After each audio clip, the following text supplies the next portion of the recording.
Hace 20 años, el 11 de septiembre de 2001, el mundo observó atónito el choque de dos aviones comerciales contra las Torres Gemelas, símbolos del capitalismo estadounidense ubicados en el Bajo Manhattan de Nueva York, mientras un tercero era estrellado contra la sede del Departamento de Defensa, el Pentágono.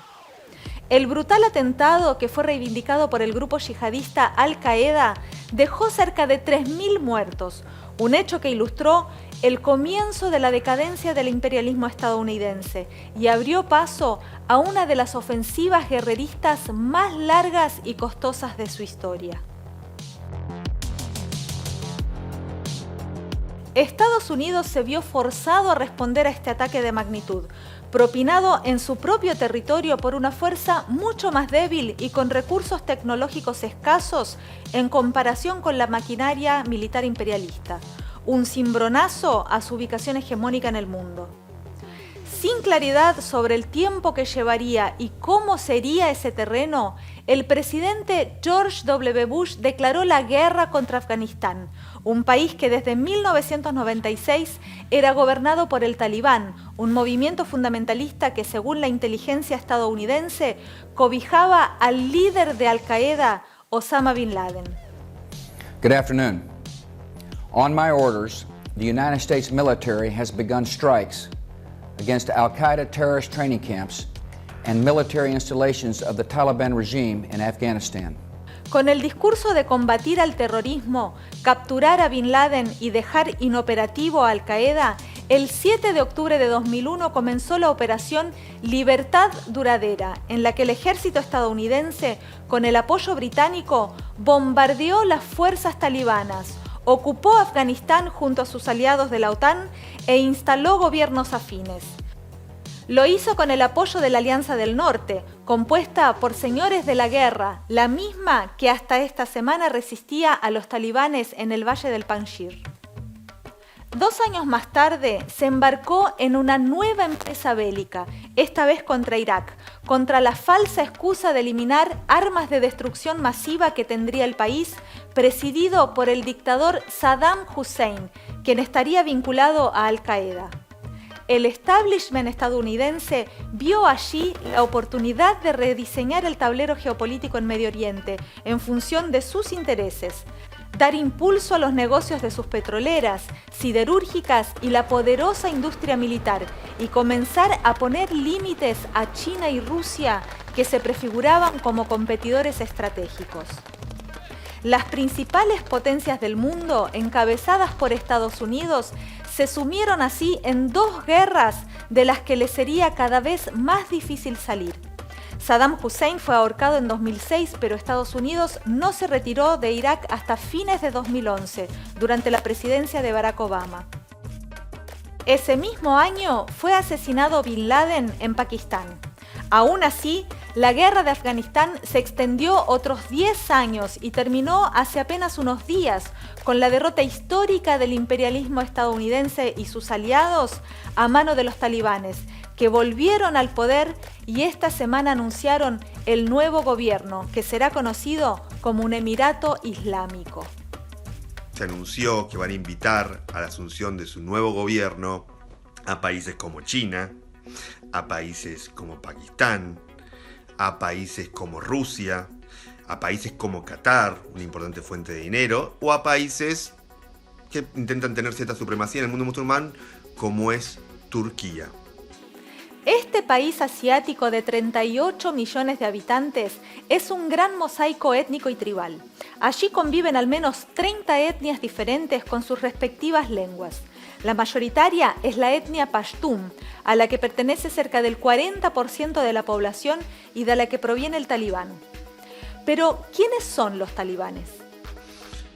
Los talibanes se dan a conocer en la década del 90 como uno de los representantes de la etnia pashtún, que vienen a romper con el nuevo orden creado luego de los 10 años de ocupación soviética, donde, el poder en Afganistán lo tomaron los llamados mujahidines afganos, es decir, estos guerrilleros muchas veces sostenidos o, digamos, armados por Estados Unidos, Arabia Saudita, Pakistán, incluso China también estuvo armándolos. Bueno, los talibanes surgen como un nuevo orden en contra de estos mujahidines que tomaron el poder luego de la ocupación soviética.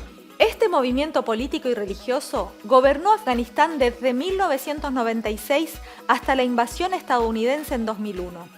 Su anterior gobierno es recordado por la brutalidad de sus métodos, en particular contra las mujeres, que perdieron hasta su derecho a estudiar o a salir de sus casas sin permiso. Pero, ¿tienen los talibanes el apoyo popular que se les atribuye?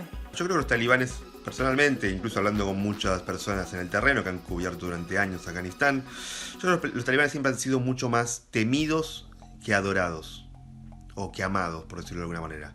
Siempre han tenido en sus mejores momentos un apoyo a la población que va entre el 15 y el 20%. Ahora, son un grupo cohesionado. Yo siempre recuerdo una cosa que me dijo una periodista que cubría Afganistán y Pakistán. Ella siempre me decía que el gobierno central afgano, el último, antes de perder el poder con los talibanes, tenía mucho más apoyo popular que los talibanes. Tenía un apoyo que iba entre el 40 y el 50%, 40% más o menos. Pero que había muchos más afganos dispuestos a morir por el talibán que afganos dispuestos a morir por el gobierno afgano. También se dice que los talibanes cambiaron, que hay un talibán 2.0, más moderado, tolerante con el espacio conquistado por las mujeres. ¿Es así? Las mujeres van a ser las principales perjudicadas del dominio talibán, le den la vuelta que le den, sea el talibán que sea, más moderado, no moderado. Solo basta recordar que más de la mitad de los estudiantes en la ciudad afgana de Herat, una de las grandes ciudades afganas, eran mujeres. Y el talibán ya ha anunciado, en principio, vamos a ver cómo se desarrolla con el transcurrir de los meses, que estaría dispuesto a permitir la educación para las mujeres, pero con separación de sexos. Y si están cubiertas con el velo islámico. Y automáticamente lo que creen ellos es que las mujeres no pueden representar puestos de poder, no pueden ocupar puestos de representación electiva directamente. Pensemos solamente en las juezas afganas. Había cerca de 250 juezas afganas. Y lo primero que hizo el talibán fue abrir todas las prisiones. En muchas de esas prisiones estaban un montón de hombres condenadas por estas mismas juezas que al día de hoy tienen mucho terror de que estos condenados vayan por ellas. La retirada del imperialismo y sus aliados se enmarca en un acuerdo con los talibanes, cocinado por Donald Trump en Doha y ejecutado por Joe Biden con una dosis de torpeza más o menos inesperada. Un hecho que profundizó la crisis del imperialismo fue el brutal atentado en el aeropuerto de Kabul, realizado en plena retirada por la rama afgana del Estado Islámico, el ISIS-K. Estuvo dirigido contra el ejército estadounidense, pero también contra los talibanes que negociaron la paz con el imperialismo. Estos ires y venires de Estados Unidos frente a los talibanes muestran que las preocupaciones por los derechos democráticos, como los de las mujeres afganas, son parte de la retórica de conveniencia subordinada a otros intereses.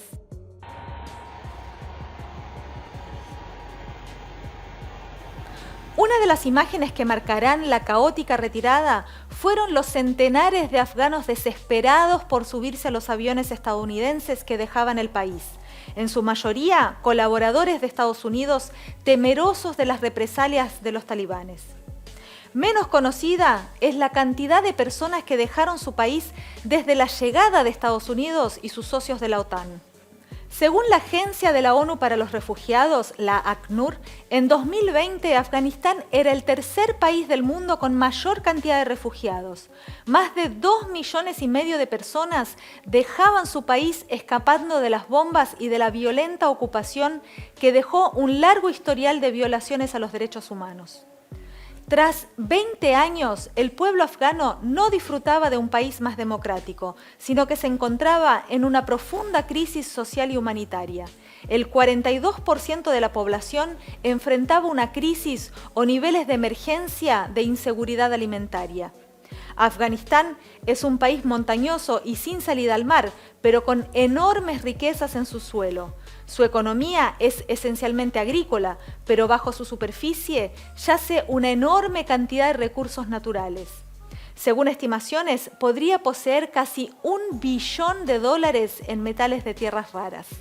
Pese a su potencial, Afganistán sale de la ocupación con un desempleo cercano al 12% y casi al 55% de la población sumida en la pobreza, que viene creciendo sostenidamente al menos desde el 2007, en plena ocupación, cuando era del 35%. La derrota del imperialismo estadounidense tiene al menos dos niveles. Según el discurso de llevar la democracia y la libertad al pueblo afgano, la ocupación dejó un país tan o más inestable que antes, en el que actúan los mismos grupos a los que pretendió erradicar. La guerra se fue haciendo cada vez más impopular entre la población estadounidense, que no veía límites al drenaje de recursos en el marco de la crisis económica y sanitaria y que recibía los muertos y heridos de una guerra sin fin. Incluso su intento de establecer una nueva posición para frenar la competencia de China y Rusia fue un fracaso ostentoso. Mientras Estados Unidos se pasó años en Irak y Afganistán, China avanzó casi sin resistencia, incluso sobre el propio patio trasero estadounidense. La retirada a las apuradas mostró que el atolladero de Afganistán era un obstáculo insostenible que impedía volcar recursos hacia esa tarea estratégica para el imperialismo estadounidense. Si los atentados del 11 de septiembre de 2001 ilustraron el comienzo de la decadencia del poder imperial de Estados Unidos, la retirada 20 años después ilustra el final de su papel como policía del mundo. Si te gustó este video, compartilo. Sumate a la comunidad La Izquierda Diario para mostrar la realidad desde abajo.